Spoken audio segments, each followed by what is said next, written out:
I just found a comment on one of my videos that I moved over to My Vision or whatever the hell it's called. Brett Keane made it. I can't fucking remember. I opened an account there, and I've basically stopped posting videos on it. But this one of my subscribers on here asked me about my first encounter with a ghost. Okay, well, oh jeez.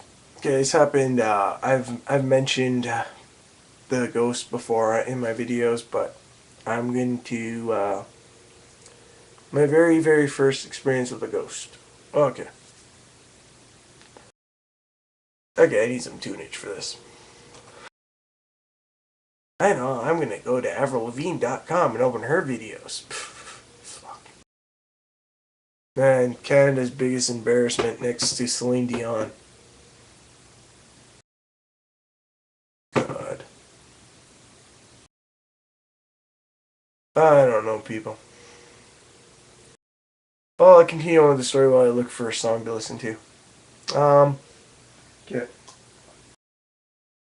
This was, well, God, I don't know. I think I was like in high school at this point still. I can't remember. But, yeah, I had this ghost of a little girl in my room. Must have been because, you know, whatever. And she was in my closet and, well, not in my closet, but in that general area. It's like way over there, or over there. Um, like, I think it was in the room next to mine where she died. She would pass through the wall and come into my room.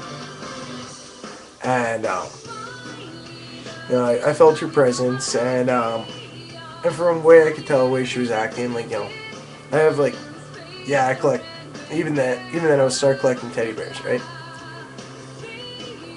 Shut the hell up, I was a kid, and I loved teddy bears still. Don't collect them no more, don't get me wrong. But whatever, I had this one bear in mind, and, she picked it up. It was like a little gorilla, stuffed gorilla, you know, type you buy at those San Francisco stores and shit.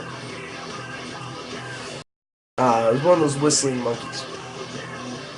And I noticed, like, at random moments or whenever I felt the presence, the monkey would, like, whistle, right? And then all you hear is this giggling. And then the bear starts floating around on its own, right? Or the gorilla, sorry. And I was like, what the fuck? And this one night, this, I was with one of my girlfriends at the time. I can't remember which one.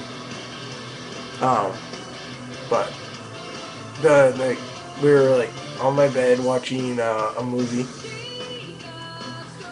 and and then the girl started floating around, and then it got flung at her, and lots of stuff was floating up and being thrown at her. And I'm like blocking it. I'm like, Stella, cut it up. So that's what I named her. Didn't know her real fucking name, but she responded well to Stella. And I'm like, Stella, quit it. Quit it. And, oh, fuck's sakes. So, after I flipped out, Stella just stopped coming around. You know, I'm pretty sure she's still here in the house somewhere, but ever since that night when I yelled and screamed, and my girlfriend was in hysterics at this point, you know, tears were fucking flowing down her face, and even then I was laughing at her. I'm like, what, you're scared of a ghost of probably a 5-year-old girl? And she's like, but she's throwing things at me, blah blah blah, right? I'm like, she can only harm you if you let her. She can't do anything else to you except, like, maybe throw a stuffed animal at you or something. You know? And needless to say, that was my last night with that girl. And I'm still angry at the fact that, You know, I didn't even get any goodbye sex out of the deal. You know, I should have probably played up, but I just saved your life. That's the least that you could do. But, yeah. There's, my very first ghost experience. Right there.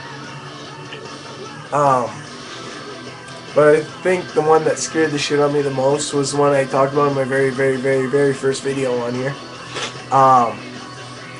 Which was, with walking into that house in Iowa or Ohio. I can't fucking remember the name of the place I went. And you know, just walking there, like it was like 100 and some degrees outside, maybe not, maybe even 90. I can't fucking remember the temperature. Then I'm walking into the house, and it's like fucking walking into a meat locker. You know what I mean? And it was like so cold. Like like, you know, if you spat in that house, it probably would have froze coming out of your mouth. And we've all spat in winter, and we know what that's like.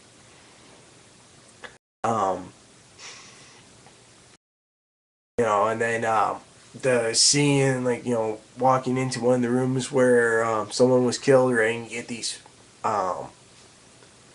flashes of what went on in there, wherein the guy found his wife in bed with her lover, you know, and you see him flipping out and taking off out of the room and then coming back in with a fucking butcher knife and fucking just killing everyone. It was just fucking disgusting.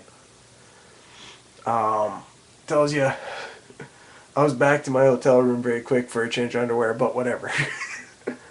You know, and then but the other thing I saw in there was when his kids walked into the room and he turned around and saw his children, and then fit of rage, and he even killed his own kids.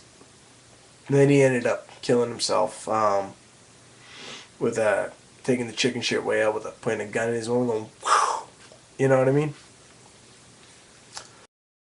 But yeah, fuck, that was the scariest moment I've ever had with a ghost. I'm pretty sure if I do this demon summoning, I'm gonna have a lot more scarier experience than anything I've ever had with anything in my life. I